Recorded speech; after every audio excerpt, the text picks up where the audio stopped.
Buenas tardes y bienvenidas y bienvenidos a esta sesión de la 10ª edición de la Universidad Socioambiental de la Sierra. Esta tarde la vamos a dedicar a un tema que es bastante, yo creo que interesante y bastante controvertido, que es, el título es Vigilancia, Control y Represión, y que está ligado inevitablemente al tema de lo que llamamos nuevas tecnologías, aunque ya no son tan nuevas, porque debido a ellas realmente la población, y ahora mismo estamos teniendo un nivel de vigilancia y control sin precedentes en la sociedad. Actualmente vemos cómo estamos vigilados constantemente y vamos dejando rastro de todo lo que hacemos. Se va controlando y vamos viendo, o sea, se controla todo lo que los movimientos que hacemos, con quién nos relacionamos, qué pensamos, lo vamos dejando en las redes, qué compramos. Y todos estos datos y esta información, todos nuestros datos, nuestros contactos, ¿sigo? Sí. Vemos cómo incluso son comprados y vendidos por empresas privadas con fines comerciales o por los estados con diferentes también fines y desde luego con un fin de control social. Por otro lado, hay un tema, y ya dado que estamos en un momento de pandemia y importante, también todas estas tecnologías nos pueden ayudar y parece que pueden ser y nos van a servir seguramente para poder controlar el tema del contagio de una enfermedad y controlar los brotes, etcétera. Es decir, hay una parte que puede ser positiva y que puede... Pero en cualquier caso, todos estos datos y esta información que estamos dejando, incluso están saliendo apps nuevas para dejar toda esta información con el fin de controlar el tema del contagio de la enfermedad y que pueden ser utilizadas por las autoridades sanitarias. Nos podemos preguntar si realmente toda esta información se va a quedar ahí en la utilización de las autoridades sanitarias o van a ser también utilizadas para otros usos. Todo esto tiene bastantes versiones. Una de las versiones sería... Al ser conscientes de esta permanente vigilancia y control, hace que la ciudadanía seamos más o menos disidentes, que nuestros comportamientos estén más acordes con la norma. Se mezclan aquí bastantes cosas. Estoy hablando del tema, y he sacado el tema de la salud aposta porque estamos en medio de una pandemia, pero... puede haber colisión de derechos. Por un lado están los del derecho a la intimidad, el derecho a la salud. ¿Qué ocurre cuando hay colisión de estos derechos? ¿Qué debe primar? ¿Cómo se debe regular todo esto? ¿Está realmente regulado con la Ley de Protección de Datos en el caso de nuestro Estado, etcétera? Y como decía al principio, todo esto está además relacionado con lo que comentábamos, que es el tema de las nuevas tecnologías, estas tecnologías que parece que son inocuas, cuando realmente tampoco lo son, porque estamos también rodeados de innumerables antenas que producen contaminación electromagnética y que sabemos que hasta qué punto eso es perjudicial también para nuestra salud, o cuánta energía se necesita para mantener todos estos servidores que no son meros servidores que están en una nube, sino que contaminan, que necesitan un consumo de energía enorme y que además necesitan también los materiales que estamos esquilmando del planeta, como son, por ejemplo, el coltán, el litio, etcétera. ¿Qué repercusión va a tener todo esto en nosotros, en el planeta? Bueno, para hablar de todo esto, que son muchos temas así a la vez y todo mezclado, tenemos a 3 ponentes en la tarde de hoy que van a dar diferentes enfoques sobre este tema y que los voy a ir presentando según las intervenciones que van a tener a continuación. El primero de ellos es Endika Zulueta, que es abogado.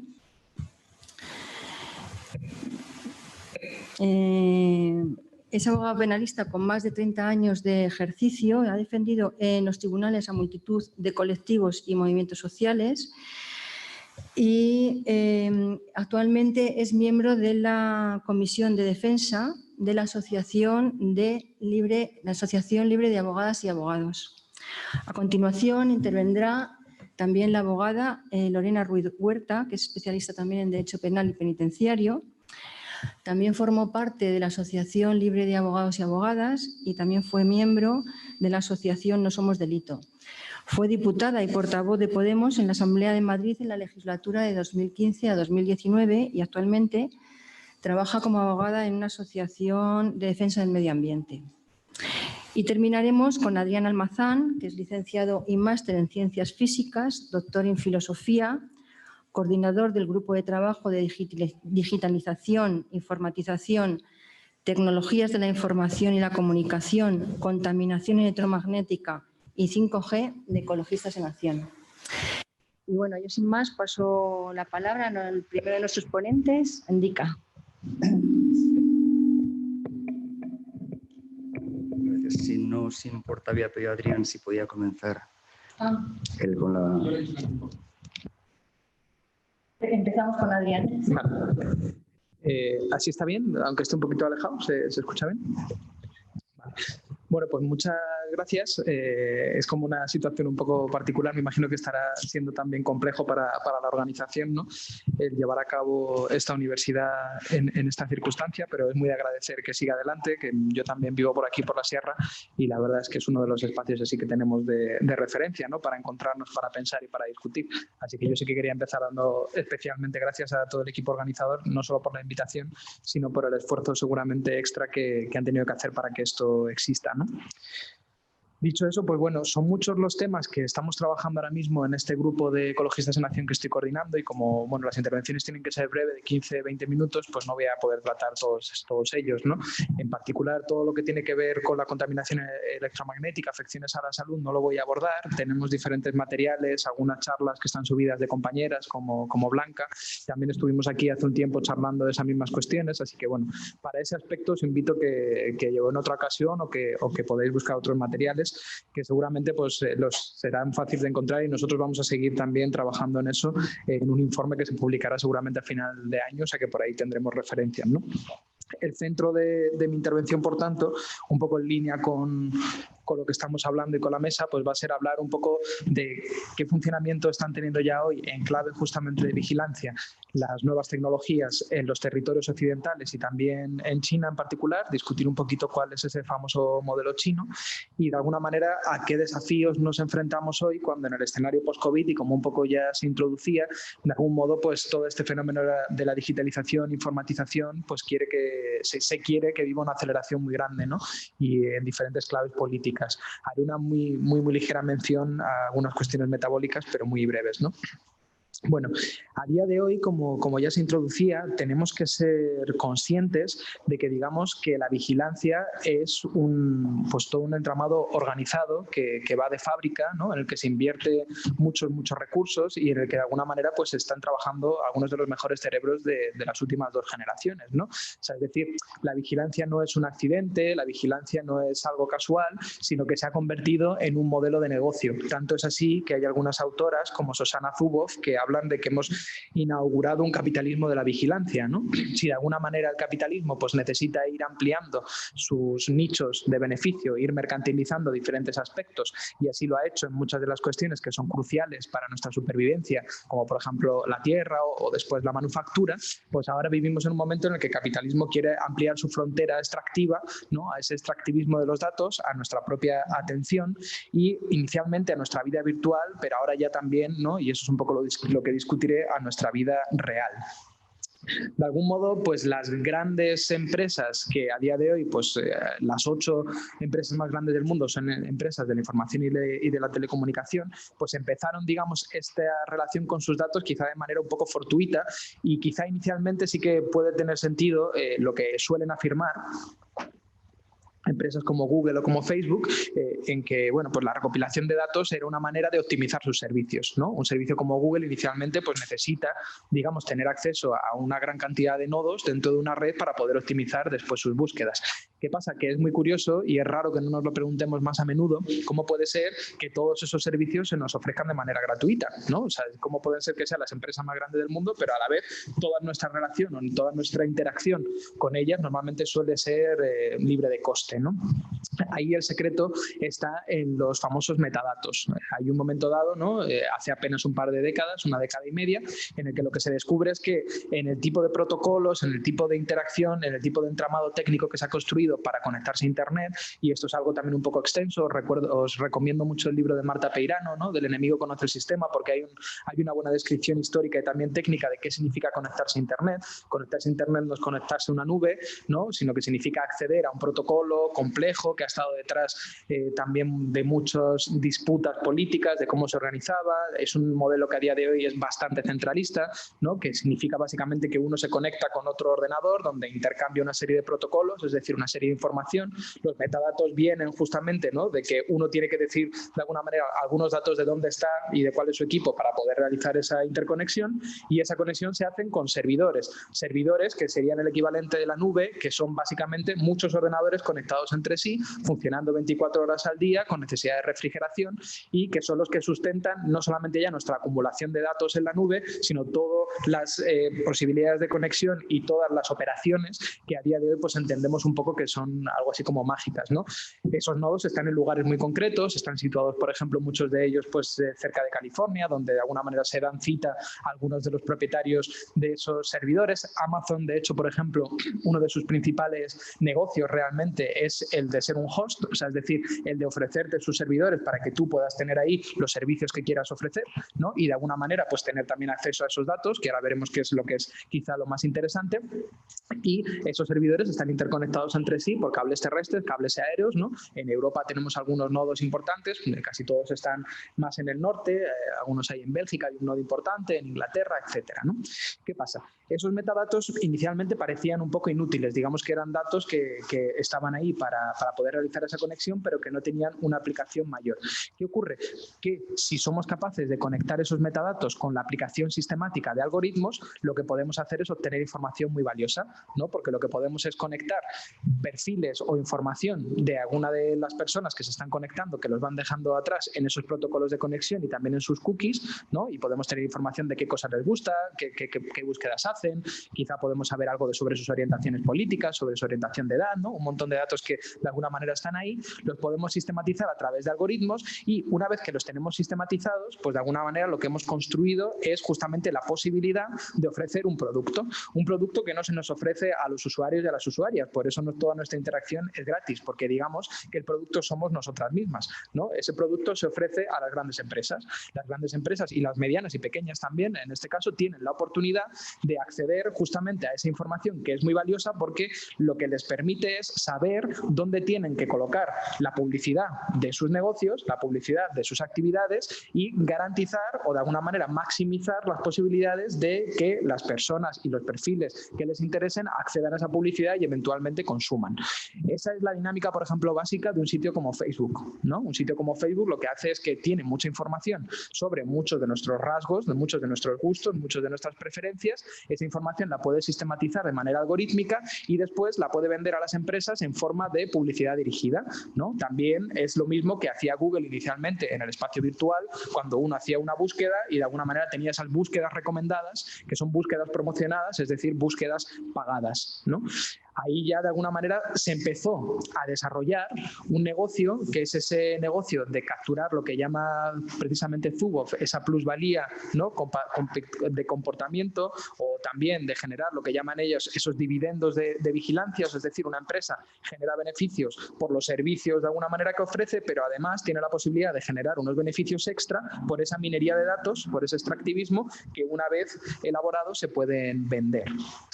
Claro, digamos que ha habido algunos rubicones que hemos atravesado, pero uno muy importante ha sido el paso de acceder a Internet fundamentalmente a través de las interfaces de los navegadores, ¿no? y de nuestros ordenadores normales, a hacerlo fundamentalmente a través de aplicaciones y a través de los teléfonos móviles. ¿Por qué? Porque ocurren dos cosas por ahí. Primero, que si accedemos a través de aplicaciones, pues los propietarios de las aplicaciones tienen mucha más capacidad para limitar, dirigir a qué lugares de Internet vamos a llegar. O sea, sea, es decir, aquella idea un poco romántica e idílica del Internet como un campo abierto en donde es posible llegar a cualquier lugar, ¿no? Donde todo el mundo está conectado por igual, donde hay una democracia de base, ya se empezó a disolver una vez que se empezaron a generar diferentes monopolios de búsquedas, pero también monopolios, ¿no? De interfaces de redes sociales, pero queda completamente dinamitado cuando fundamentalmente accedemos a través de esas apps. Eso, por ejemplo, para las personas que aún mantenemos digamos, ese servicio, ¿no? De poder acceder a través de Internet, pues quizá no es tan dramático, pero si vamos a algunos países, sobre todo países del tercer mundo, en donde ya lo que existen son paquetes en donde tú compras Internet para acceder a partir de tu teléfono móvil, porque seguramente es lo único que tienes, y en ese Internet, de alguna manera, no puedes acceder a cualquier lugar, sino que solamente tienes comprados ciertos servicios, por ejemplo, por los servicios que están alrededor de Facebook, ¿no? O sea, tú puedes poder usar o de Google o de Amazon, ¿no? Poder usar diferentes de esas plataformas, pero de manera limitada, sin que tengas ese acceso libre, ¿no? Eso aumenta exponencialmente el poder, digamos, y también la repercusión que tienen las diferentes estrategias que se puedan seguir. También hubo un Rubicón muy importante, que es que con las aplicaciones y con, digamos, la continuidad que da tener un teléfono móvil siempre encima, hay unos metadatos muy valiosos que se han empezado a introducir. Por ejemplo, los metadatos de localización y de posicionamiento, ¿no? Que si tú tenías un ordenador de sobremesa, pues bueno, sabían dónde vivías, pero ya está, ¿no? Ahora, digamos que si tú lo llevas todo el rato contigo, pues tus movimientos también se pueden seguir, y además se ha hecho una experimentación y una investigación bastante profusa para maximizar el tiempo de exposición y maximizar el número de clics, ¿no? O sea, aunque nos pueda parecer que es algo semi-espontáneo, ¿no? Que cuando entramos en Internet y, por ejemplo, abrimos un perfil de Facebook o empezamos a revisar nuestro WhatsApp, de repente se nos va el tiempo y no sabemos muy bien qué ha pasado, bueno, eso es ingeniería, digamos, ¿no? Eso está diseñado para que así sea. Al igual que ha estado diseñado, pues muchos pequeños microfenómenos, ¿no? De ese mundo de Internet, como por ejemplo la granja de Facebook o el Candy Crush o un montón de fenómenos que tienen detrás muchas mentes trabajando para maximizar ese tiempo de exposición y maximizar esa extracción de datos, ¿no? ¿Qué ocurre? Que hace poco estamos empezando a vivir ya el paso de la frontera justamente entre intentar controlar, maximizar el acceso a datos y modelizar al máximo nuestra vida digital, ¿no? Y digamos que eso es una fuente de beneficios ya muy importante para empezar a hacer algo equivalente en nuestra vida real, ¿no? Ahí, por ejemplo, Zuboff habla mucho de lo que ha supuesto el fenómeno de Pokémon GO. El fenómeno de Pokémon GO es por primera vez, digamos, la capacidad de Google, que fue la empresa que estuvo detrás de ello, ya no solamente de controlar qué sitios, o no controlar exactamente, ¿no? Pero de influir fuertemente qué sitios visitamos en Internet, sino qué lugares visitamos en la vida real, ¿no? Igual, ¿cuál es el negocio de Pokémon GO? ¿No? Pues era algo gratuito que podíamos jugar, parece un juego inofensivo. Claro, el gran negocio de ahí es que muchas empresas lo que hicieron fue pagar porque ciertos Pokémon aparecieran cerca de los lugares donde ellos estaban. O sea, es decir, lo que pagaron era la posibilidad de atraer a un montón de gente que con la excusa del juego pues empezaban a caminar hacia esos espacios y eventualmente a consumir, ¿no? Grandes empresas como McDonald's o Starbucks lo hicieron. Y ahí, por ejemplo, tenemos un primer elemento, ¿no? Otro gran salto ha sido la posibilidad de acceder a metadatos muy importantes como son las fotografías, sobre todo las fotografías de rostros y también la voz, ¿no? Con las fotografías de rostros se ha desarrollado gracias a una dimensión de los algoritmos, ¿no? Que es la inteligencia artificial y el Machine Learning, a la posibilidad de desarrollar reconocimientos faciales. O sea, es decir, a través de muchas imágenes hacer que esos algoritmos aprendan a reconocer una cara y además a asociarla a una determinada identidad. Y, por ejemplo, Facebook ha sido fundamental para tener acceso a un montón de datos sobre caras y toda esta dinámica de autoetiquetamiento, ¿no? Que alguna vez me imagino que igual lo habéis visto cuando de repente tú apareces en una foto y se te etiqueta, ¿no? Aunque nadie lo haya hecho. Bueno, pues eso es justamente una inteligencia artificial que reconoce tu cara, ¿no? Y en realidad eso es optimizar el que esas máquinas puedan hacerlo. ¿Por qué? Porque el paradigma de computación ha cambiado mucho en estas últimas décadas, ¿no? Quizá todos tenemos en mente como en la referencia de la inteligencia artificial ese programa que fue capaz de ganar a Kasparov al ajedrez, ¿no? Ahí había una lógica que era una lógica de fuerza bruta. O sea, es decir, lo que hacía ese programa tenía nada de creativo, ¿no? Simplemente lo que hacía era poder reproducir muchas infinidades de veces, ¿no? Las diferentes posibilidades y algoritmos lógicos de un juego como el ajedrez, que es relativamente limitado. Es decir, que tiene una cantidad de movimientos finitos, ¿no? Y que de alguna manera el tiempo de procesamiento pues es razonable. Cuando eso ocurrió, se dijo, bueno, esto lo ha podido hacer un ordenador con el ajedrez, pero nunca lo podrá hacer con el Go, ¿no? Porque el Go, si lo conocéis, es el ajedrez chino, pues es un juego creativo donde cada movimiento pues es, digamos, muy, muy variable y de hecho, con la misma lógica no lo podría hacer, porque digamos que el tiempo de procesamiento sería tan largo que quizá para hacer un movimiento conllevaría décadas de procesamiento, ¿no? Y en parte, digamos, el hecho de que una máquina haya ganado ya al Go, al mejor jugador de Go y ya le haya superado, digamos, con creces, pues corresponde a un cambio de acercamiento. La máquina ya no quiere, de alguna manera, trabajar por fuerza bruta, coger, digamos, un sistema lógico, ¿no? Explotarlo, conocerlo por completo y de alguna manera desde ahí, pues, ser la manera más eficiente de jugar, sino que tiene un acercamiento inspirado en lo biológico. Lo que hace es, a través de lo que se llaman redes neuronales, que son computaciones que de alguna manera imitan las redes de neuronas, ¿no? Donde hay nodos e interconexiones y lo que hay es una memoria justamente de cómo son esas interconexiones, lo que hace es que aprende viendo muchos movimientos, ¿no? En este caso de Go, aprende viendo muchas partidas. Entonces, no intenta de alguna manera saber de antemano cuáles serían todos los posibles movimientos y elegir el mejor, sino que lo que hace es aprender de muchas partidas de Go y de ahí optimizar cuál va a ser el movimiento ganador o el que tiene más posibilidades de ganar. Pues esa lógica es la del Machine Learning y esa lógica es la que está consiguiendo que la inteligencia artificial pueda hacer cosas que hasta ahora eran imposibles. Por ejemplo, ganar algo o, por ejemplo, traducir un texto, ¿no? O, por ejemplo, reconocer una voz, ¿no? O pasar de una voz a la escritura. Pero ¿qué pasa? Que para que eso sea posible, para que esos algoritmos aprendan, lo que necesitan son cantidades ingentes de datos. Y eso es lo que tienen esas grandes empresas de la informática y de la telecomunicación. Y eso es lo que hace que tengan tantos beneficios, de hecho, porque tienen la capacidad de educar a esos algoritmos, de alguna manera optimizarlos y después venderlos, ¿no? Y, por ejemplo, el algoritmo de reconocimiento facial de Facebook es el que utiliza a día de hoy el régimen chino en todo su sistema de conexión de cámaras para poder aplicar reconocimiento facial al grueso de su población y, en particular, por ejemplo, a los disidentes de Hong Kong, ¿no? Claro, eso nos lleva a China, en donde digamos que ese traspaso del mundo virtual al mundo real está mucho más ultimado y tiene, de alguna manera, también consecuencias mucho más inquietantes, ¿no? ¿Por qué? Porque estamos hablando de que evidentemente sabemos que existe ese firewall total, ¿no? Donde uno está controlado lo que quiere acceder o no. Sabemos ya también cómo el tipo de conexiones a Internet que hagamos o no, pues afecta a nuestro perfil y puede limitar también el que tengamos posibilidad de acceder a más lugares o no. Pero es que la cosa ha ido mucho más allá, ¿no? Ha ido mucho más allá en el ámbito estricto de la vigilancia, en donde el programa Skynet, que también yo no sé si el nombre lo pusieron en serio o en broma, ¿no? Porque es como bastante gracioso que lo llamen así, interconecta ya miles de cámaras en todo China y permite hacer básicamente un reconocimiento facial extensivo de toda la población e identificar todo aquello que se tipifica como una infracción. Eso es un objetivo muy importante para China porque desde hace ya también 2 o 3 décadas están en proceso de crear lo que llaman sistema de crédito social.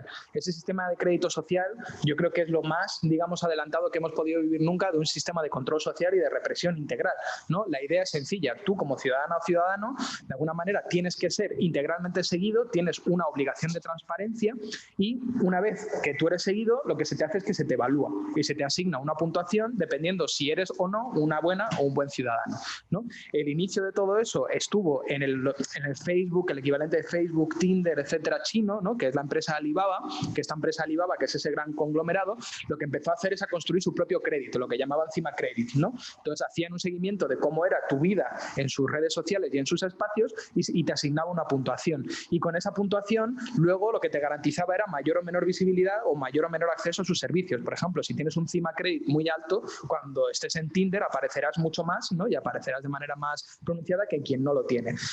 Inicialmente la idea del gobierno chino era adoptar ese Cima Credit y hacerlo extensivo a su sistema de gobierno. Hasta hace poco esa era la idea y muchas regiones chinas de hecho así lo han hecho, ¿no? Se han inspirado directamente y lo han unido. Eso no ha llegado, digamos, a tener esa uniformidad y de hecho pues empezó a haber ciertas críticas, ¿no? Por lo que tendría de sensible que todo ese sistema estuviera en manos de una empresa finalmente, entonces parece que va a tener una titularidad pública, ¿no? Pero la idea sigue siendo la misma, ¿no?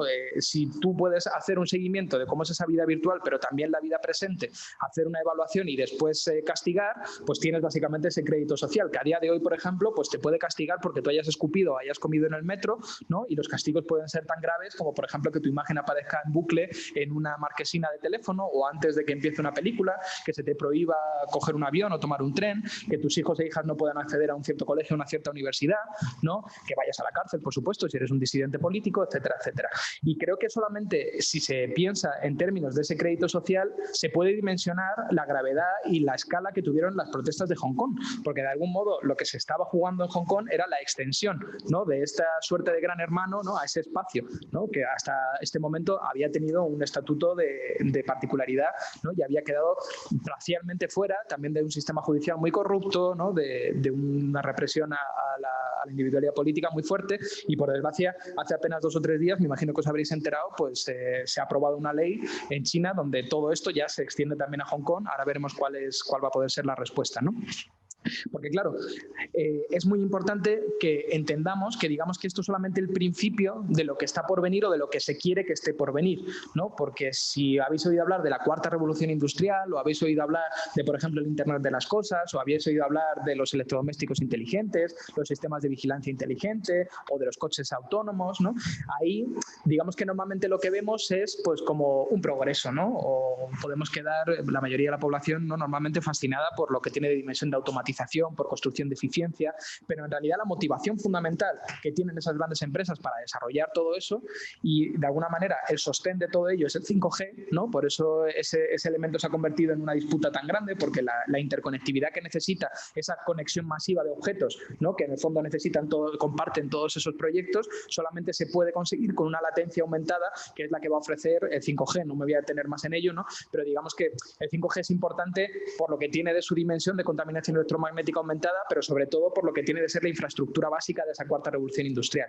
Bueno, ¿por qué les va la vida en ello? ¿Por qué hay esa obsesión o ese esfuerzo o ese impulso por conseguir que ese programa salga adelante? Porque es aumentar ese nicho de acceso, ¿no?, a datos de manera impresionante, ¿no? Porque si tú tienes coches, por ejemplo, que funcionan de manera autónoma, que están todo el rato conectados a Internet, que tienen cámaras, que graban 24 horas, con tener acceso prácticamente a un 10-15% de la flota total de coches, estimaba Ford, ¿no? Decía Ford, si hacemos coches autónomos y tenemos acceso a los metadatos de en torno al 15-20% de nuestra flota, vamos a desbancar a Google y a Amazon, porque vamos a tener datos en tiempo real de prácticamente todo el mundo. Podemos tener imágenes de lo que pasa en cualquier lugar y podemos optimizar pues todo lo que sean nuestros algoritmos de reconocimiento de voz o de reconocimientos de imágenes, reconocimiento facial, etcétera, ¿no?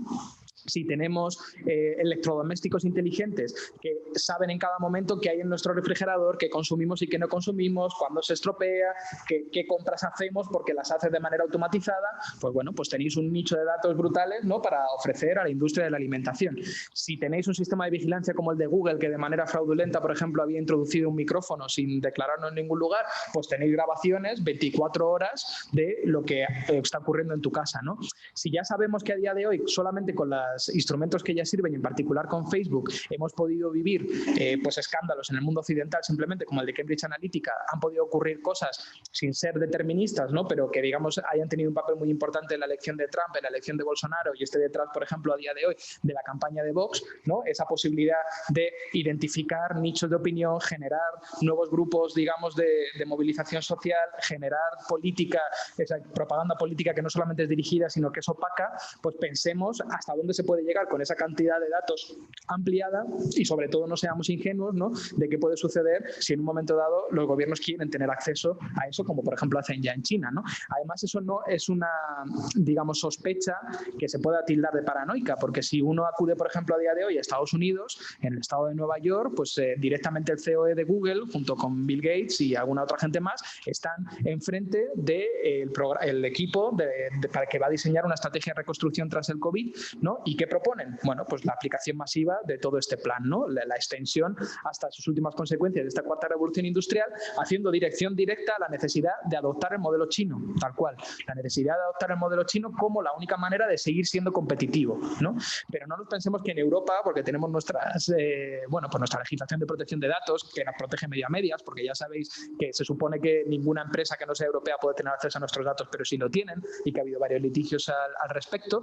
Bueno, pues los planes de reconstrucción tras la COVID están ya planteando que para que los países puedan acceder a sus fondos van a tener que adoptar el paquete completo también, ¿no?, de este proceso de digitalización automatización, implementación de nuevos algoritmos, de inteligencia artificial, de robotización, extensión de 5G y 6G, instalador de servidores, etcétera, ¿no? Es por eso que Naomi Klein está hablando de que se nos está aplicando una doctrina del shock, como muchas otras veces cuando ocurre una crisis, pero esta vez una doctrina del shock digital, ¿no? Que se nos vende como una mejora para nuestra vida. Muchas veces yo creo que de manera poco convincente. Yo creo que si no fuera porque existe, digamos, el trasfondo del mito del progreso, sería bastante complicado de adoptar, porque bueno, que las grandes ventajas que vaya a tener el 5G es que podamos bajar películas en unos minutos un poquito más rápido, ¿no? Y luego esa maravilla de hacer operaciones a distancia que siempre hablan, que yo no sé quién querría que le operara a un médico en vez de allí en su casa, pero bueno, esas son las grandes maravillas que se nos presentan, ¿no? Yo creo que si no fuera por ese trasfondo un poco, pues sí, no sé, en realidad es un trasfondo cuasi religioso, que lo que hace es que sigamos pensando que cualquier avance tecnológico es bueno per se. Creo que sería fácil ver que no vamos a ser nosotras y nosotros los beneficiados, sino que es una necesidad de un capitalismo que ya tiene muchos problemas para seguir manteniendo sus dinámicas de acumulación, ¿no? Entonces, yo creo que en ese sentido es necesario que seamos muy críticos. Yo solamente cerraré diciendo que es muy peligroso, digamos, que compremos esa idea de que las aplicaciones informáticas van a ser realmente una ayuda efectiva para luchar, por ejemplo, contra la pandemia. Yo creo que eso tiene mucho de bluff, que es una manera de seguir poniendo en el centro de la economía, que podamos seguir manteniendo, digamos, nuestro trabajo, saliendo a la calle, dando una idea de que vamos a estar protegidos.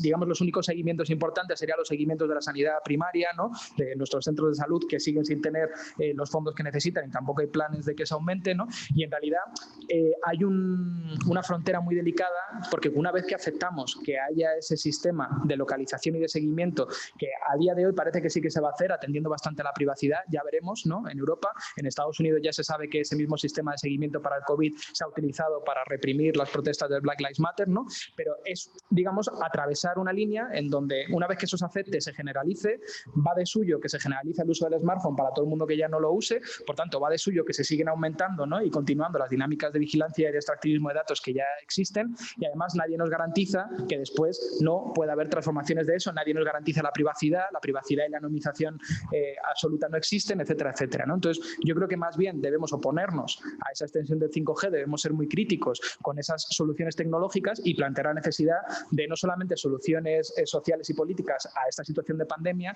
sino de frente a este proceso de este proyecto de la cuarta revolución industrial, que lo que promete es acelerar y mantener el capitalismo, ¿no? Industrial, pues más bien cuestionarlo y trabajar por perspectivas de decrecimiento, que son las únicas que se ajustan realmente a los escenarios de colapso que estamos viviendo, que como ya se ha tratado en otras sesiones, no voy a entrar en ello. Ya no me ha dado tiempo de hablar de las cuestiones metabólicas, pero vamos, digamos que todo este despliegue solamente andaría más en nuestro consumo de materiales y de energía, ¿no? Entonces, bueno, gracias.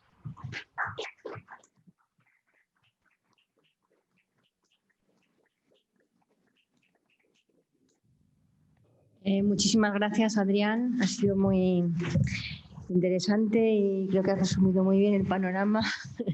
Creo que después de lo que nos ha contado Adrián respecto a este entramado de negocios sobre nuestros datos con fines comerciales y también con fines de controlar la disidencia política y dirigir las opciones políticas, si te parece, Elvika, continúas tú para seguir hablando de este tema desde tu punto de vista. Bueno, primero muchas gracias por invitarme, por tener la oportunidad de venir a la sierra. Soy súper urbanita, si no tengo que venir a esto, seguro que por aquí me aparezco, entonces estoy muy, muy contento. Cuando ha venido a buscarme Flor al tren, ha dicho, ¿qué? ¿Has visto verde desde el tren? Que solamente veo asfalto, estoy encantado. Y el hecho de que se hagan estas jornadas en esta situación tan delicada también es una forma de autoanimarnos y reafirmarnos que vamos por el buen camino. Aunque estemos utilizando tecnología que también es de control, como con las cámaras, con las grabaciones, con todo esto, pero sin embargo, como luego veré, todo eso que sirve para controlarnos también sirve como método para ejercitar, practicar y fomentar la disidencia. Yo he dividido esto como en tres partes, lo que quería comentar. Como es un tema tan amplio, y es un tema que a mí me ha parecido siempre muy interesante desde que ejerzo. estaba en charlas viendo cosas antiguas que he escrito en los años 90 sobre Internet, el control social a través de Internet. Siempre me ha parecido apasionante y ahora esto se ha multiplicado. Entonces, como no sabía por dónde empezar, cogí el título de las jornadas y lo que vi escrito en la página de Internet, que la casa está en llamas buscando salidas. Yo me quedé asustadísimo. La casa está en llamas buscando salidas. Yo creo que la situación, yo soy muy optimista, creo que la situación no está tan complicada, aunque con lo que ha contado el compañero, lo que voy a contar yo, pareciera lo contrario. Nuestra charla en concreto es vigilancia, represión y control. Se dice nuevos peligros que se han puesto de manifiesto de manera especial durante el confinamiento. Al final se dice que queremos terminar las jornadas con la visión esperanzadora de nuevas resistencias. Nuevos peligros y nuevas resistencias. Vamos a ver si hay realmente nuevos peligros, estos peligros fundamentados en esto, en el control y la vigilancia. Voy a parar especialmente en la utilización del miedo como forma de conseguir la adhesión al poder y de ser más dóciles a este control. Y después voy a ver si es verdad que hay nuevas resistencias o cómo podemos invitar a fortalecer la resistencia o no hay nada que hacer porque está todo bajo control. Hay nuevos peligros. A ver, yo no sé cómo lo ven los demás ponentes de esta mesa de otras, pero yo tiendo en estos temas a intentar no decir nada tajante. Porque en esto creo que no es que tengamos diferentes opiniones, sino que yo mismo no termino de tener claras muchas cosas, ¿no? Aquí lo de bien y mal o el control social es malo y el que le parezca bueno parece que está a favor del poder. Hablar mal del control social de las nuevas tecnologías teniendo un móvil encima de la mesa pudiera parecer contradictorio. Y seguramente lo es, ¿no? Pero son esas contradicciones que tenemos que asumir y ver cómo esto que nos controla también nos sirve para ejercitar la disidencia. Yo creo que ese es el reto que tenemos que utilizar. Y además creo que más que dar respuestas es crear preguntas, eso nos invita a la reflexión. Y reflexionando en colectivo, creo que podemos potenciar más la conciencia crítica. Sí es verdad que la declaración del estado de alarma y la consiguiente el confinamiento, que supone la limitación o incluso la supresión de un derecho fundamental, como es el derecho a la libre circulación, ha conllevado un debate social.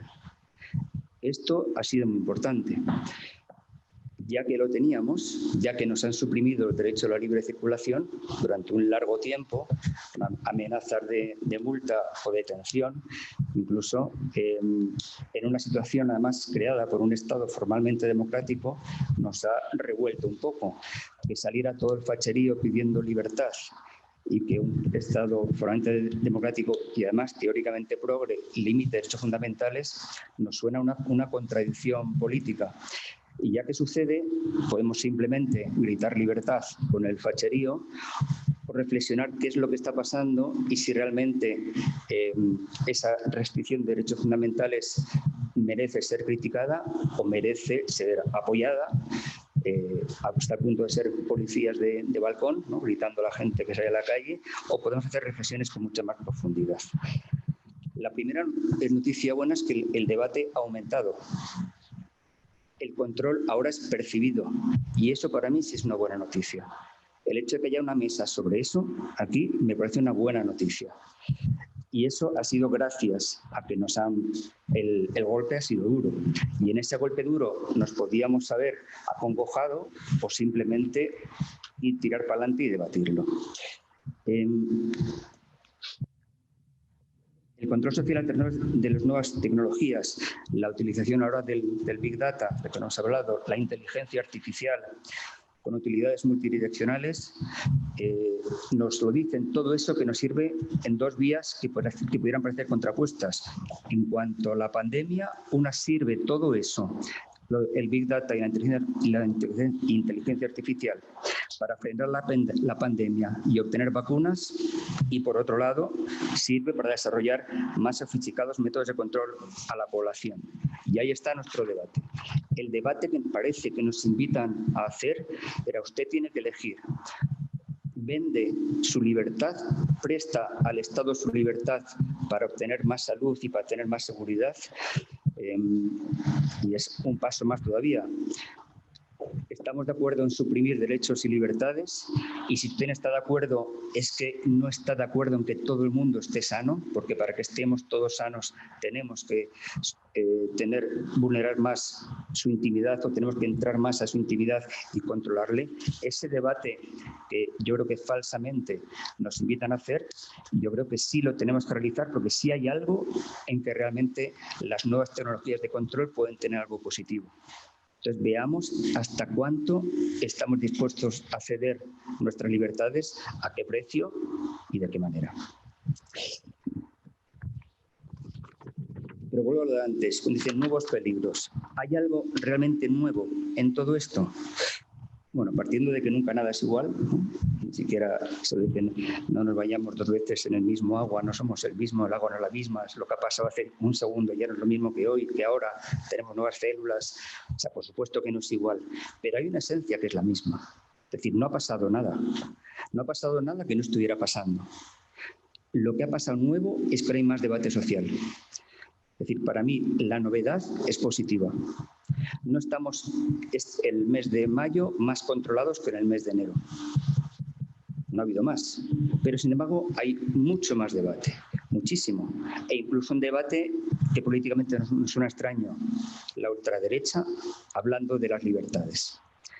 Yo creo que el que haya estos debates, el por qué lo hacen ellos y el que lo hagamos nosotros, eso es un paso al frente. Yo creo que es lo mismo que teníamos antes, si bien hay una vuelta de tuerca, pero hay una vuelta de tuerca porque cada vez las tecnologías van avanzando más. Esto que hablamos de los Big Data y la inteligencia artificial, esto no existía hace nada, pero es que hace nada tampoco existía el microchip y hasta antes de ayer tampoco existía Internet. Es decir, ha habido un avance, pero un avance por la pandemia. Lo de la pandemia lo ha sacado a la palestra. Por eso yo creo que es importante, cuando tenemos el debate y cuando queremos decidir o debatir hasta dónde creemos que podemos ceder o no cedemos nada, tenemos que pensar, tenemos que reflexionar de cómo hemos llegado hasta aquí, o sea, qué ha ido pasando. El que la ciudadanía sea controlada por el poder es algo histórico, y que lo ha hecho a través del miedo también es desde que el ser humano está sobre la tierra. La persona que tiene miedo, la persona atemorizada y la sociedad atemorizada es una sociedad mucho más domesticable y que va a asumir mucho más las normas. Ahora bien, no es lo que ha pasado en los años, a partir de los años 70, especialmente hasta ahora, el cambio ha sido brutal. O sea, el control que ha habido en los últimos 30 años, o en los últimos 10, incluso en los últimos 5, es exponencialmente mucho más que lo que ha habido en toda la historia de la humanidad, como posibilidad de control. Antes se vigilaban determinados aspectos, o sea, el Estado vigilaba determinados aspectos de determinadas personas. Si hablamos incluso en el Estado español, aquí durante la dictadura franquista, claro que la disidencia se la controlaba, pero se controlaban las personas que participaban en determinados movimientos o determinados partidos y se les intentaba descabezar, vigilando su comportamiento. Y ahora se vigila todo tipo de aspectos de todo tipo de personas. Y se vigila, eso conlleva que todos somos objeto de supervisión y todos somos objeto de sospecha. Todas las personas. No son todos los que tengamos esto. Uno puede no tener esto, no tener el móvil, pero sale a la calle, entra en el metro y 1000 cámaras vigilan tu seguridad. Y vas al mercado y también te están grabando, y ahora ya el reconocimiento facial, entras al banco y hay una cámara que te está mirando, tienes una tarjeta de crédito y dejas tus pasos, es todo. Y no, podemos intentar salir todo eso y hacernos anacoretas y vivir en una cueva. Ahí metido ya ni todo, hay aviones con técnicas de visualización que te ven el iris desde un satélite, ya en un avión, desde los propios satélites. Es decir, no podemos escapar a ese control, lo que no tenemos es caer en la angustia. Y además hay un mensaje desde, digamos, entre comillas, el poder, porque ahora veremos la diferencia entre lo que es público y lo que es privado, pero hablamos simplemente del poder, de que nadie se va a escapar del control, hagas lo que hagas, por tanto, ¿para qué vas a hacer algo? Eso que se llama la depresión colectiva de, bah, no hay nada que hacer, está todo bajo control, ¿no? Ese mensaje también cala y contra ese mensaje también hay que luchar. Además, a diferencia de antes, en que obtenían 4 datos, ahora tienen muchas más posibilidades, sobre todo desde el invento del microchip, de cotejar los datos y se obtienen perfiles personales de cada uno de nosotros y perfiles de los grupos a los que pertenecemos, y no solamente con una finalidad preventiva. Es decir, no es que el Estado, como voy a hacer en el franquismo, para prevenir que la gente se organice, vamos a vigilarles y así les detenemos antes de que hagan algo, o descubrir después quién ha cometido un hecho delictivo, vamos a investigar, ni como prevención ni como investigación policial. Se hace simplemente con el deseo de obtener información.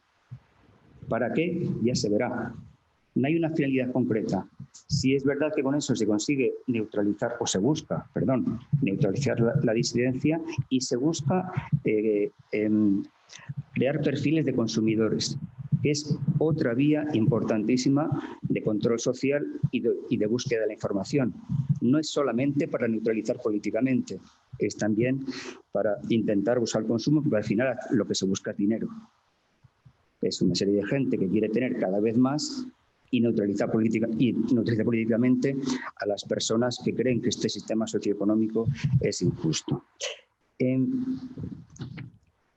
La pregunta sería, por eso estoy contento de que haya ahora debate, es ¿por qué esto no se ha percibido hasta prácticamente ahora? No digo nadie, pero allá. No ha habido grandes grupos de disidencia que consideraban que esto fuera peligroso. O sea, ahora parece que ha nacido ahora. Es que ahora va a haber aplicaciones de Internet en los móviles que te van a descubrir dónde estamos y quién está infectado y si te has cruzado con algún infectado, y nos suena esto a Orwell. ¿Por qué hasta ahora no había percepción de que esto fuera peligroso si todo esto, como digo, ya existía? Ya existía la videovigilancia, hasta el rastreamiento a través del iris, todo esto ya existía. No sé si habéis leído ayer en el periódico, sale que hasta Mercadona, habéis leído, algunos, te va a poner unas cámaras que aunque tengas la mascarilla, van a descubrir por el perfil en 3 microsegundos, no sé qué, quién es la persona, por si acaso lo venden. Hay alguna persona con una orden de alejamiento para que no entre el agresor. Siempre lo venden con situaciones en que parece que no te puedes poner en contra. Si me pongo en contra, parece que estoy a favor de los agresores de violencia de género, ¿no? Como cuando se dice, vamos a investigar todos, vamos a entrar en todos los servidores de Internet a buscar pedófilos. O sea, bueno, si es para buscar pedófilos, entonces entren, ¿no? O sea, nos venden una situación cuando... ¿Y qué tiene que ver Mercadona con el COVID? ¿Por qué lo sacan ahora? Ahora simplemente sale más a relucir el tema y parece que están más legitimados a usar esas tecnologías de control que obviamente no están destinadas a neutralizar a personas que tienen órdenes de confinamiento. ¿Por qué? Porque hasta ahora no era esto, no se percibía como algo peligroso. Yo encuentro dos motivos principales. Uno, porque gran parte de la población lo identifica como un avance social, es decir, joder, que haya Internet, que haya nuevas tecnologías, que tengamos 100 canales de televisión, que tengamos múltiples aplicaciones, que tengan GPS, donde, joder, es que es la hostia, sale en la esquina en la que estoy y vaya tal. O sea, todo eso me parece fenomenal. Es fenomenal. Nos parece fenomenal. Todo esto nos sirve como un avance para muchísimas cosas. Pues quiero buscar pareja, entro en Tinder, esta me gusta, no me gusta, pim, pam, quiero tal, quiero viajar, para todo está bien o no está bien. ¿La televisión es buena o es mala? Es que las herramientas no son ni buenas ni malas, es el uso que se las dé. ¿Un cuchillo es bueno o es malo? Pues depende. Si cortas una seta, el cuchillo es bueno. Si le clavas el corazón a tu pareja, el cuchillo es malo. No es el cuchillo lo que es malo. es la forma que tengas tú de utilizar la herramienta. Obviamente, cuando la herramienta por sí misma te está controlando, ya estás el enemigo en casa, pero tú lo puedes utilizar también para algo positivo. Aunque todo hay gente que lo ve como un avance social y punto. Pero el segundo motivo por el cual nos cuesta hacer una crítica hasta ahora generalizada de todo esto es porque hay una dificultad en concretar cuál es el problema. ¿Por qué nos parece mal? Ya no solamente porque leamos un avance social, sino a nivel personal, cuando dicen, joder, es que van a saber en todo momento dónde estás y van a saber tus movimientos, van a saber lo que escribes por correo, van a saber qué periódicos lees, van a saber... Y hay gente que dice, ¿y a mí qué me importa? Si yo no tengo nada que ocultar. ¿A mí qué me importa que me vigilen? Esa respuesta la tiene muchísima gente. Parece que a ti te molesta. ¿Tú tienes algo que ocultar? Somos la policía. ¿Van a entrar a su casa? Entren. Yo no tengo nada que ocultar. No quiero que entren. Parece que tienes algo que ocultar. Esa percepción de no tengo nada que ocultar, que es como el que decía... yo no estoy en contra de que suprima la libertad de expresión. Yo no tengo nada que expresar. Como yo no tengo nada que decir, me da igual que me prohíban hablar. No se percibe que lo que está en juego aquí no es la intimidad. Obviamente hay gente que le puede vender su intimidad, hay gente que la vende en televisión, ¿no? Por dinero y vende con quién me acuesto, que es mi novia, mi hijo, lo que sea, discuten con su madre, venden su intimidad. Pero no es el problema la intimidad, no es únicamente, es la personalidad. Es que no es que tengan un dato y otro dato y otro dato, es crear tu personalidad, a partir de la cual no solamente investigan lo que has hecho, sino que lo que hacen es dirigirte para que hagan lo que ellos quieren que tú hagas, en el terreno personal, en el terreno consumista y en el terreno político, como persona y como grupo. Y ahí está la valoración que tenga cada uno. Yo no quiero que se dirija mi personalidad. Yo no quiero que es una especie de meterte el microchip y ahora te vamos a empezar a dirigir para dónde vas. Yo eso no lo voy a admitir, o voy a intentar no admitirlo. ¿Por qué no quiero que entre la policía en mi casa? Porque no quiero que vean lo que es en ese cajón. ¿Pero qué hay? ¿Hay algo? Hay como si está vacío. Es mi cajón, y son mis cosas, son mis cartas, es el dibujo que hice ayer, es lo mío, es mi personalidad. Y no quiero que la vean porque con esto van a intentar dirigirme a que compre lo que ellos quieran, a que vote lo que ellos quieran.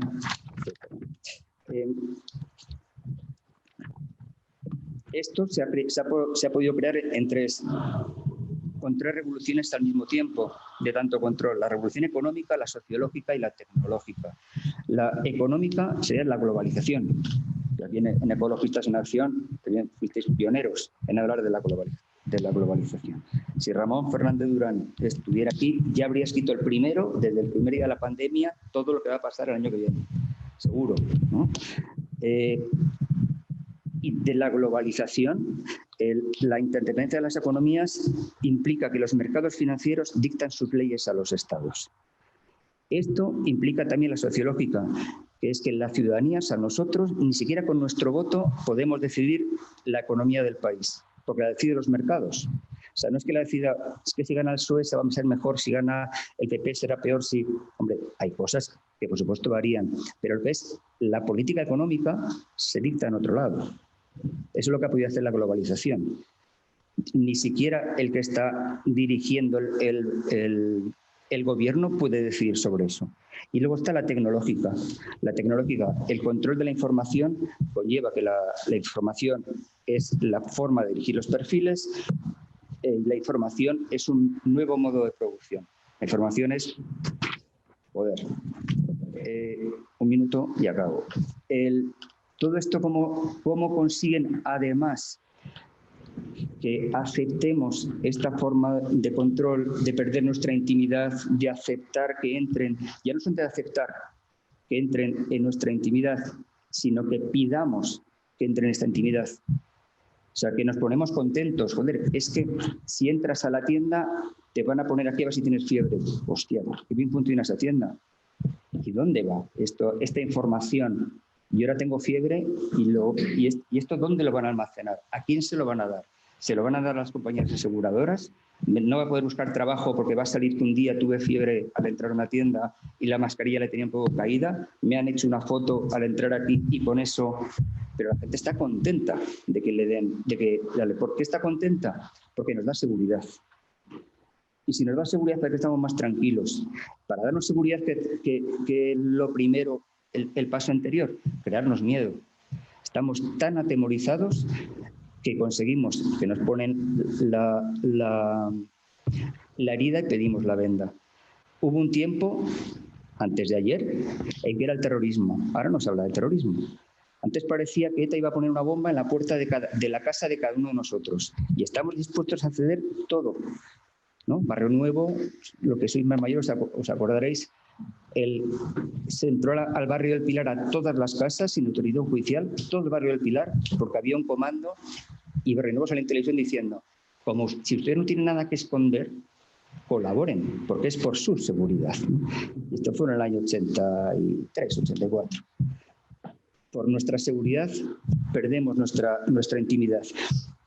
Y cuando ya no es el miedo al terrorismo, con el 11S se declara la guerra al terrorismo y se ceden derechos y libertades, y era la guerra a un enemigo indeterminado, difuso, sin una idea clara de cuándo se podía terminar. No era una guerra a una persona concreta, ni a un partido, ni a un grupo, ni a una raza, ni a una región, ni era para conseguir echarles a alguien de algún lugar. La guerra al terrorismo es algo indeterminado y difuso que no va a tener fin.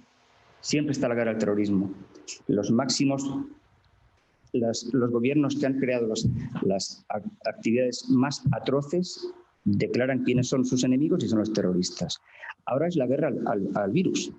Ahora la guerra es algo también parecido al terrorismo, difuso, indeterminado, que ¿cuándo acabaremos con él? Bueno, cuando haya una vacuna, pero tampoco, porque cuando haya una vacuna puede salir otro virus, con lo cual tenemos miedo. En la situación del planeta Tierra, donde el ser humano está Occidente más seguro que tenemos, la mayoría de las enfermedades tienen curación. Tenemos el índice de envejecimiento, es una de muerte más alta de la historia. Aquí morimos con 83. La esperanza de vida en el mundo entero ha crecido muchísimo. Nadie piensa que va a salir a la calle y le van a matar por salir a la calle. Hace 2 siglos la gente no se atrevía a cruzar un bosque porque no llegaba con vida al otro lado. Y ahora, sin embargo, tenemos mucho miedo, tanto miedo de que pueda pasar algo, de que nos pueda matar, que cedemos el espacio de libertad. Esa situación de temor y de miedo es con la que más nos tenemos que enfrentar. Y aquí vendría la versión esperanzadora de las nuevas resistencias. ¿Hay nuevas resistencias? Yo creo que no hay nuevas resistencias. Aquí estamos la resistencia de siempre. Lo que tenemos es nuevas herramientas para ejercitar la resistencia ante nuevas herramientas de control. Y por primera vez en la historia, la disidencia puede utilizar la herramienta que se utiliza en su contra a su favor.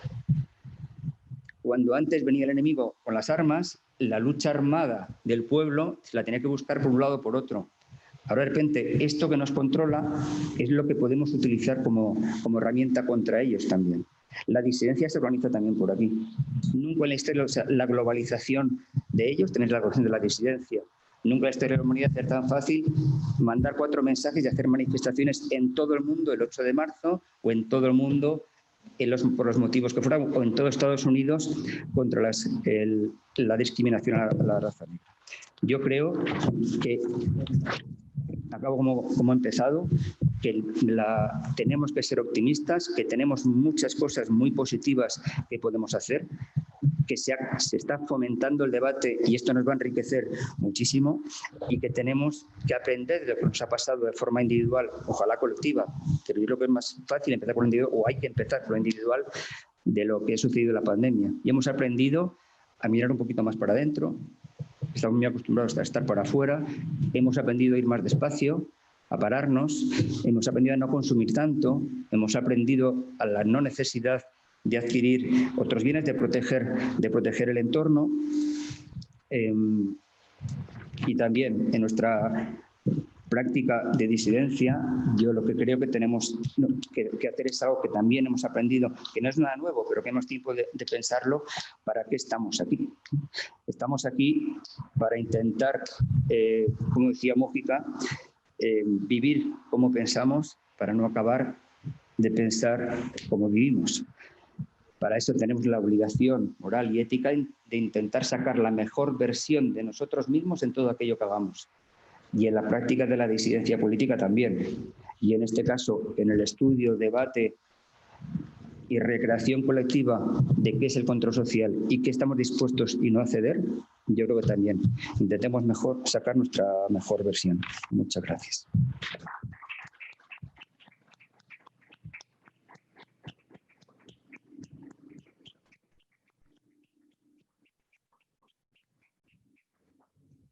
Bueno, pues muchas gracias, Enrica. Ha sido muy interesante todo esto que nos has contado del miedo como un elemento de control social y cómo, a pesar de criticar todo el tema de las nuevas tecnologías, sí que es cierto que por gran parte de la población se consideran como un gran avance social y que estamos como dispuestos también a renunciar a algunos derechos como la intimidad, por seguridad, etcétera. Yo creo que, bueno, después de estas dos intervenciones podemos pasar la palabra a Lorena Ruiz Huerta para que termine, para darnos su visión sobre este tema que estamos tratando esta tarde, que es el de la vigilancia y control. Pasamos la palabra a Lorena. ¿No te veo? Sí, pues no sé. ¿Me veis? ¿Me oís? ¿Sí? ¿Sí? No oigo yo ahora. Ahora, sí, Lorena, ahora te oímos. Vale, muchas gracias. Bueno, pues la verdad es que en esta tarde yo no voy a hablaros exactamente de este tema, porque, bueno, yo pues creo que lo bueno y lo malo de estas jornadas, de estas universidades, es que nos dais mucha libertad a los ponentes y ante el título de la represión y control, sobre todo en esta situación de pandemia y de COVID, pues yo acepté intervenir en estas jornadas porque me apetecía poner sobre la mesa un tema que para mí ha sido susceptible de un debate interno. Y entonces, por eso me pareció interesante, porque la verdad es que yo, aunque soy abogada, llevo bastantes años fuera de este tema del control y la represión. Sí me dediqué mucho hace años, pero bueno, pues después me retiré al mundo de la política. Ahora trabajo en el ámbito del derecho del medio ambiente. Y entonces, bueno, pero sí se ha suscitado un debate, como decía, en este estado de alarma que a mí me ha parecido interesante y que, aunque no tiene que ver con el control a través de las redes y de los medios tecnológicos, pues bueno, es un tema muy clásico y muy técnico jurídico, pero que sí que, como digo, a mí me ha parecido que puede dar de sí en el debate, porque sucedió que cuando estábamos en el confinamiento, a los pocos días de decretarse el estado de alarma, pues yo estaba en contacto con todas las personas con las que he trabajado a lo largo de los últimos 6, 7 años en la plataforma No Somos Delito, en las que hemos ido pues desarrollando una serie de trabajos para denunciar la aprobación tanto de la Ley de Seguridad Ciudadana como de la reforma del Código Penal, que entendemos que supone una vuelta de tuerca en el ámbito de la represión. Y entonces, en los grupos que tenemos, en los chats que tenemos conjuntos, pues veníamos comentando y compartiendo con mucha preocupación como esta vuelta de tuerca en la represión que se estaba dando bajo el paraguas o la justificación del estado de alarma, ¿no? Y hasta ese momento, pues todo era pues lo ordinario entre nosotros, una plena comunión de nuestras ideas, de nuestra manera de sentir, una indignación totalmente compartida cuando veíamos vídeos o compartíamos noticias sobre determinados abusos policiales que se estaban dando bajo este estado de alarma, hasta que, oh sorpresa, el día 30 de abril creo que fue, o bueno, a finales de abril, se produjo una discrepancia entre nosotros que a mí me ha parecido interesante traer a este debate, porque además me desencasilla un poco de mi papel habitual, y fue con relación a la petición por parte de determinados sindicatos, la mayoría de los sindicatos y de algunas organizaciones sociales, de poder celebrar la gran manifestación del 1 de mayo. autorización que fue denegada por la autoridad gubernativa y después refrendada esta decisión por el Tribunal Constitucional. Yo no sabía por qué, porque no había hecho un análisis o un examen jurídico, no sabía muy bien por qué yo compartía esa decisión. Compartía la decisión de que no debía celebrarse la manifestación del 1 de mayo, compartía que no compartía la reflexión de mis compañeros con los que he sentido siempre tantísima afinidad de que eso suponía una vuelta más en la represión y con motivo de esta jornada pues me he preparado este tema, lo he podido estudiar un poquito más en profundidad y os lo voy a contar para ver si, bueno, pues si tiene interés y si se da un poquito el debate o no se da, ¿no? Yo veía en Twitter ese día pues frases como el estado de alarma no puede suponer una prohibición general de las concentraciones o manifestaciones porque el Real Decreto de Alarma no suspendió el derecho de reunión y manifestación, o una crisis sanitaria tan grave no puede implicar una grave alteración del libre ejercicio de los derechos fundamentales. O también se ponía de manifiesto en Twitter que incluso la ONU insta a que todas las medidas de emergencia sean legales, proporcionadas, necesarias y no discriminatorias en el manejo del estado de alarma. Junto con esto, pues he seguido también con interés un debate que se ha producido en los medios de comunicación entre juristas. Entiendo que es un debate que a lo mejor, pues bueno, no lo sé. No sé si incluye o no incluye a las personas no juristas. Yo creo que era un debate bastante general, así, para el público general, porque había quien defendía que en realidad lo que el gobierno estaba haciendo era aplicar un estado de excepción y sitio encubierto. No sé si sabéis, imagino que sí. La verdad que como tampoco os veo las caras, es un poco extraño, no sé, pero supongo que sabéis que hay una ley que regula los estados de alarma, excepción y sitio, y en estas tres situaciones, que son situaciones que se pueden decretar por el gobierno para casos de emergencia en los que pasan pues grandes catástrofes naturales o bueno, pues cosas que pueden dar lugar al decreto de estos estados, tienen como una graduación. Y entonces, digamos que el más leve, el más ligero es el estado de alarma, que es el que nosotros hemos tenido. Y la ley que regula el estado de alarma solamente habla de la posibilidad de restringir el derecho a la libre circulación, junto con otra serie de cosas como poder intervenir o requisar bienes o requisar fábricas, etcétera, ¿no? De ahí que se comentara por parte de unos grupos políticos que el gobierno podría haber utilizado la ocasión para haber intervenido en la sanidad privada y ponerla al servicio del interés público, porque son cosas que permite el estado de alarma. Pero en cuanto a la restricción de derechos fundamentales, solo habla del derecho a la libertad de circulación. Entonces, algunos juristas y algunas personas decían, bueno, es que aquí se está haciendo una restricción tan intensa del derecho a la libertad de circulación y además se están tocando y restringiendo otros derechos fundamentales que en realidad lo que está pasando aquí es que hay un estado de excepción encubierto y el gobierno no lo ha querido decretar, no lo ha querido declarar, pero se está produciendo, ¿no?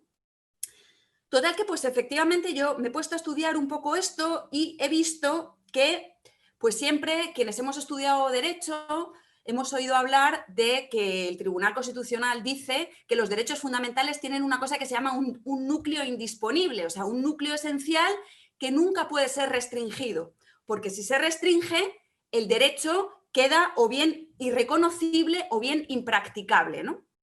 Y es cierto que en este estado de alarma el gobierno ha restringido nuestro derecho a la libertad de circulación de una manera tan intensa que ha convertido el derecho en prácticamente irreconocible porque no podíamos movernos con ninguna libertad y en prácticamente impracticable, ¿no? Porque podíamos salir con escasísimas excepciones y con muchísimas restricciones. Todo esto es verdad. Y sin embargo, resulta que hay dos conceptos diferentes. Uno es la suspensión de los derechos fundamentales y otra es la restricción de los derechos fundamentales. Para que un derecho fundamental se considere suspendido, significa que ese derecho fundamental deja de existir de manera temporal, pero no existe. El gobierno lo suprime. No tiene... se lleva a cabo lo que se llama una desconstitucionalización, es decir, es como si se suprimiera, se borrara ese derecho fundamental de la Constitución y del ordenamiento jurídico. Y sin embargo, las restricciones a los derechos aunque sean muy intensas, como en el caso que hemos vivido durante el estado de alarma, necesitan siempre, para ser aplicadas, una motivación y una proporcionalidad. Y esto es así porque sigue vigente el derecho no ha desaparecido, no ha dejado de existir, ¿no? Y entonces, por ejemplo, cuando no se permitió a las organizaciones sociales que pudieran celebrar el 1 de mayo, la gran manifestación, nos encontramos con que efectivamente tanto la autoridad gubernativa como posteriormente el Tribunal Constitucional, que lo avaló, tuvieron que motivar la decisión de no permitir la manifestación, y fue una decisión proporcionada, es decir, tuvieron que buscar una fundamentación en la Constitución y la encontraron, bueno, en lo que voy a exponer a continuación un poco más adelante. Por tanto, considero, junto con parte de la doctrina y de las juristas a los que he estudiado y con los que comparto esta reflexión, que los derechos que se han restringido durante el estado de alarma no se han suspendido, sino que han sufrido una restricción intensa. Y por tanto, como no se han suspendido y solamente han sufrido una restricción, se tiene que encontrar una fundamentación en la Constitución para poder justificar esta restricción tan intensa. Y esta justificación la encontramos en dos patas fundamentales. A nivel interno la encontramos en lo que en realidad ya viene diciendo el Tribunal Constitucional en democracia durante todos estos años, que son fundamentalmente dos cosas. La primera es que los derechos fundamentales no tienen carácter ilimitado. Cualquier derecho fundamental se encuentra siempre sujeto a ciertos límites. Y estos límites son el respeto a otros derechos fundamentales con los que pueda entrar en colisión, y no solamente otros derechos fundamentales, sino también otros bienes que están protegidos en la Constitución, como puedan ser pues la paz social o el orden público, etc. La Constitución protege una serie de bienes jurídicos que no necesariamente son derechos, pero cuando un derecho fundamental entra en colisión con otros derechos o con otros bienes, los derechos pueden limitarse para coexistir o permitir que coexistan otros bienes u otros derechos. Y junto con esto, que es una doctrina general del Tribunal Constitucional, hay otro elemento muy importante que ha venido diciendo el Tribunal Constitucional a lo largo de todos estos años, es que cualquier derecho fundamental que entre en colisión con el derecho a la vida es no solamente lícita su restricción, sino incluso obligada. Es decir, cuando se va a ejercer un derecho fundamental y esto pone en riesgo el derecho a la vida, necesariamente este derecho tiene que ser restringido, ¿no? Y esto, bueno, lo fundamenta el Tribunal Constitucional desde el año 85, diciendo que el derecho fundamental a la vida, que se recoge en el artículo 15 de la Constitución, lo que hace es poner en valor, en forma de derecho fundamental, uno de los bienes esenciales protegidos en la Constitución, que es la vida humana, ¿no? Entonces, esto sería como la fundamentación que encontramos en la Constitución, tanto que los derechos fundamentales están sujetos a límites, como que la vida humana es el más preciado, el más importante de los bienes constitucionales que protege nuestro ordenamiento jurídico. Pues esto sería como la fundamentación que encontramos en el ordenamiento jurídico español para poder aplicar restricciones a los derechos fundamentales sin estar necesariamente en un estado de excepción, es decir, sin haber decretado la suspensión general de los derechos fundamentales, para poder decir que estamos más o menos en una situación de normalidad constitucional. Y por otra parte, junto con esta limitación, que además bueno, encuentra también otra fundamentación en el propio artículo 10 de la Constitución, que habla de la dignidad humana como bien esencial, y también de la paz social y del orden político y de la paz social, que también son bienes constitucionales importantes que podrían limitar los derechos fundamentales. Pero decía que en el ámbito internacional también se encuentran otras justificaciones, porque España, como es firmante de un montón de convenios internacionales que protegen los derechos humanos, esos convenios, dice nuestra Constitución, que una vez que España los firma, forman parte de nuestro ordenamiento jurídico interno, de nuestro derecho interno, ¿no? Y uno de los convenios más importantes de los que España ha firmado y es parte es el Convenio Europeo de Derechos Humanos.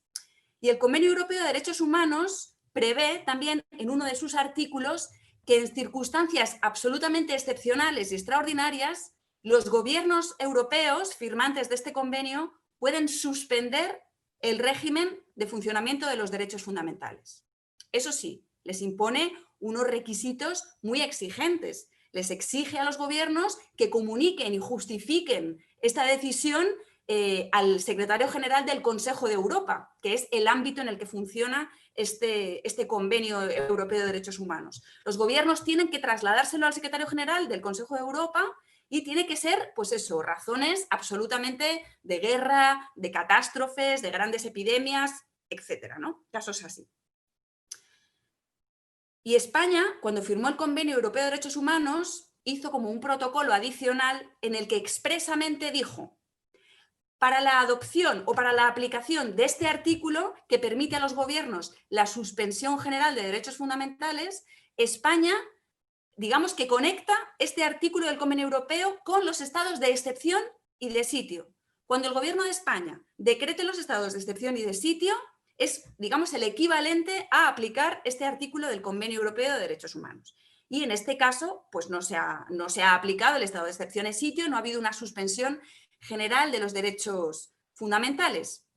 Y sin embargo, sí nos encontramos con que hay algunas sentencias del Tribunal Europeo de Derechos Humanos, que es el tribunal que vela porque los estados firmantes del Convenio Europeo de Derechos Humanos lo cumplan, y cuando lo incumplen hace sentencias que son de obligado cumplimiento para los estados. Bueno, pues el Tribunal Europeo de Derechos Humanos ha dictado una serie de sentencias en los que claramente permite que existan restricciones intensas a los derechos fundamentales en casos de grave situación de riesgo para la salud pública. Así, por ejemplo, he encontrado dos ejemplos. Uno es un caso de una sentencia de 2015, el caso Memlika contra Grecia, en el que el Tribunal Europeo de Derechos Humanos dijo que el gobierno de Grecia había hecho bien, era correcto, haber restringido intensamente el derecho a la educación de los estudiantes griegos porque se había dado una situación de una epidemia muy grave que ponía en serio riesgo para la salud pública de los griegos, ¿no? Es decir, una situación muy parecida a la del COVID de hoy.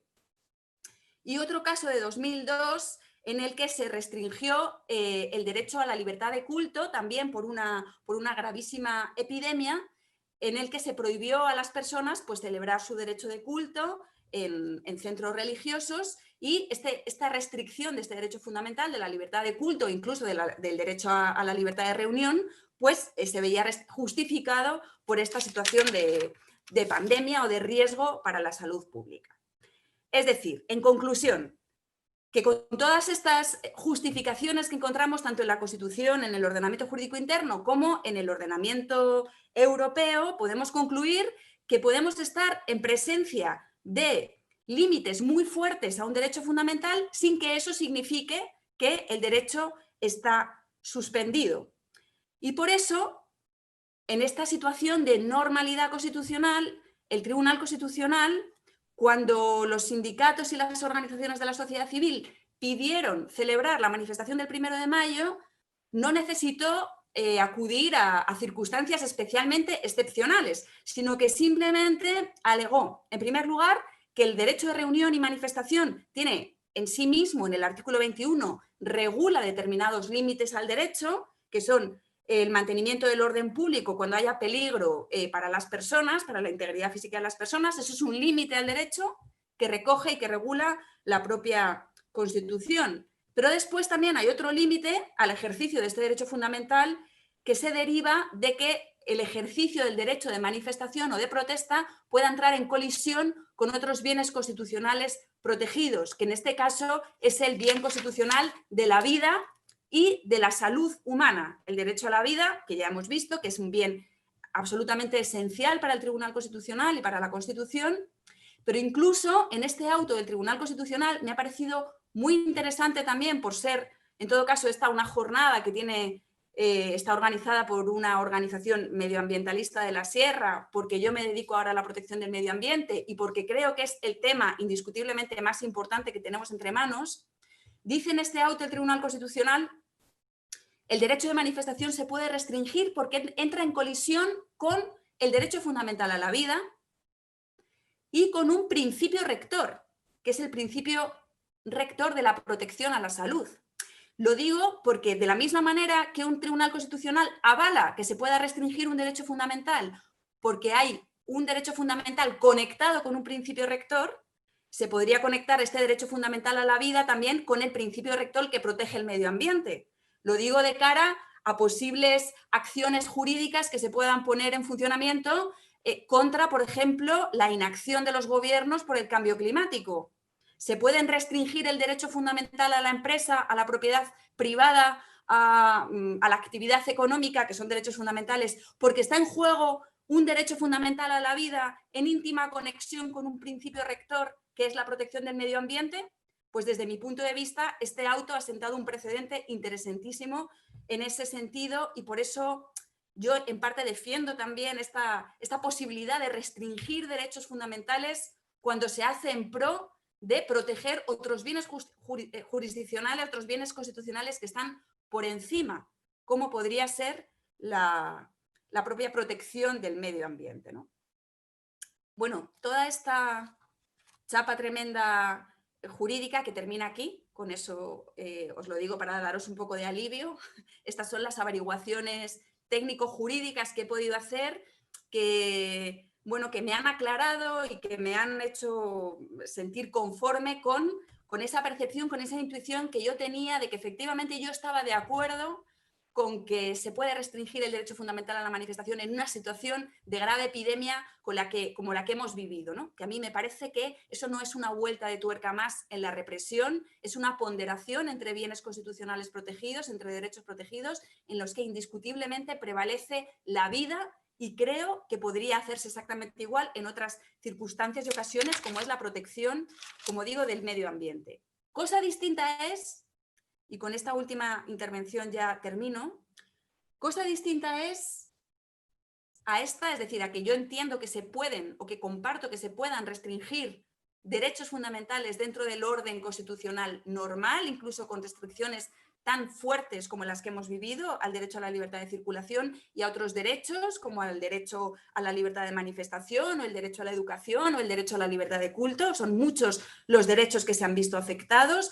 Defiendo que se puede hacer en un ámbito de normalidad porque había otros bienes constitucionales prioritarios que había que proteger, pero otra cosa distinta es que en esta posibilidad constitucional que existe tenemos lamentablemente una ley de seguridad ciudadana, una ley mordaza que ha permitido o ha amparado que esta restricción de derechos pueda llevarse a cabo haciendo una serie de abusos que ya sí me parecen absolutamente intolerables. Y eso hace más urgente que nunca, puesto que esta situación de estado de alarma podríamos volver a vivirla, la presión ciudadana para derogarla. Porque bajo el paraguas de la ley mordaza, de la ley de seguridad ciudadana, nos hemos encontrado, por ejemplo, con que se ha podido multar. Voy a contaros solamente algunos casos que me parecen palmarios y brutales, ¿no? De las más de 700.000 multas que ha impuesto las fuerzas y cuerpos de seguridad del Estado durante este estado de alarma por personas que vulneraban las prescripciones del Real Decreto del estado de alarma, fundamentalmente la prohibición de ejercer el derecho a la libertad de circulación, se impuso una multa a un señor llamado Maggi, un señor, bueno, era un joven de 25 años, una persona sin hogar que no tenía a dónde ir y que lo hicieron en la ciudad de Madrid, donde todos los servicios de acogida a personas sin hogar estaban totalmente colapsados. Es decir, esta persona no tenía literalmente ningún lugar en el que cobijarse y, sin embargo, las fuerzas y cuerpos de seguridad le impusieron una multa. Idéntico caso es el de una red de apoyo que estaba distribuyendo alimentos a personas migrantes que en una misma semana recibió 2 sanciones de las fuerzas y cuerpos de seguridad del Estado por vulnerar el estado de alarma y distribuir, como digo, alimentos a personas migrantes en un gesto simplemente de solidaridad y de no permitir que la gente se muriera de hambre en esta situación. O el caso también de una enfermera a la que impusieron una multa por llevar a su hija pequeña en el coche cuando iban a casa de sus padres de 89 años de edad a llevarles alimentos y esta mujer no tenía con quién dejar a su hija, ¿no? Son casos completamente absurdos en los que se ha podido multar a estas personas amparados por unas regulaciones legales que amparan este tipo de situaciones. Pero junto con esto, pues también la organización Defender a quien defiende presentó un informe de denuncia tanto al Ministerio del Interior como al Defensor del Pueblo, en el que se denunció el caso de Mohamed Ezatke, un tipo al que golpearon al salir del portal de su casa. Había salido simplemente a esperar a su pareja, que venía con las bolsas de la compra, y cuando bajó a esperarla se encontró con que la policía le pidió la identificación y le golpeó de manera completamente arbitraria y le hicieron unas lesiones en el ojo tremendas. Otro caso en Palma de Mallorca, en el que la policía también abofeteó a una persona que estaba retenida y simplemente sentada en la acera. En Bilbao se produjo un caso de una persona con diversidad funcional que no entendía bien las instrucciones de la policía cuando le pidió que se identificara, y entonces cuando intentaban detenerle apareció su madre. Su madre trató de explicar a los agentes del orden que su hijo tenía diversidad funcional y tenía una serie de limitaciones, y acabaron dando una paliza al hijo, a la madre, y deteniendo a los dos. Otros casos en los que se tienen registrados vídeos de la Guardia Civil propinando patadas en la cabeza, pisando a una persona a la espalda que estaba reducida, personas detenidas a golpes, agresiones, bueno, de todo tipo, ¿no? Estos son acciones que están documentadas en vídeo y que, como digo, esta organización denunció ante el Ministerio del Interior y la Guardia Civil, porque efectivamente tanto la ley Mordaza como la regulación del Ministerio del Interior para aplicar el Real Decreto de Estado de Alarma pues han amparado o han permitido de alguna manera este uso desproporcionado de la fuerza, junto con otra cosa más generalizada todavía que el uso desproporcionado de la fuerza, que es la sensación de inseguridad ciudadana de mucha gente que se ha visto interceptada por las fuerzas del orden y que no podía probar, no podía justificar que incurría en el motivo que estaba justificado para poder salir o para poder circular, ¿no? Y esto ha permitido este reglamento de regulación que se pudiera imponer una multa directamente a los ciudadanos, aunque no pudiesen demostrar que estaban incurriendo en un motivo de justificación. Y bueno, pues hasta aquí mi intervención, hasta aquí lo que quería compartir con vosotros. Muchas gracias por vuestra escucha y nada más.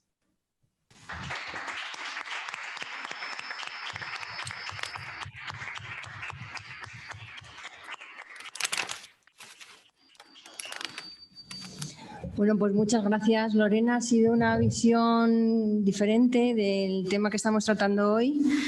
Pues nos has estado hablando del tema de la colisión de derechos, cuando hay derecho a la movimientos, derechos a la intimidad, pero hay un derecho que es el derecho a la vida, el derecho a la salud, que parece que está por encima de todo ello, y además hay un entramado jurídico que así lo establece.